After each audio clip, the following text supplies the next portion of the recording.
All right, here we go with today's big announcement on salmon farming in British Columbia. This is an industry that's been operating for 30 years in BC.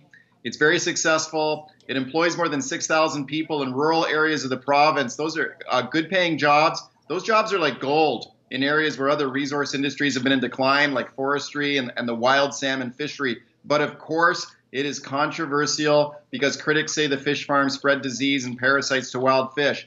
The NDP was under a lot of pressure to shut these fish farms down, especially in the Broughton Archipelago off the northern tip of Vancouver Island. In fact, John Horgan said during last year's election that fish farms should be removed from wild salmon migration routes.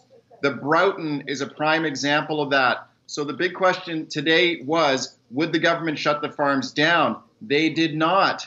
Instead, the government announced that farms will face stricter operating regulations, including a requirement to get consent from local First Nations.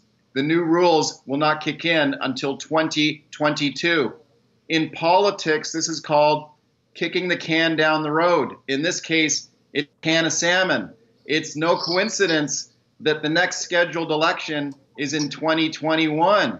So the government won't have to deal with this sticky political problem until after the next election. In the meantime, the fight goes on. Anti-fish farm activists will not be happy with the NDP about this. I think the NDP were more worried, though, about the politics of this issue before the election, so they did the classic political dodge. They kicked this one down the road.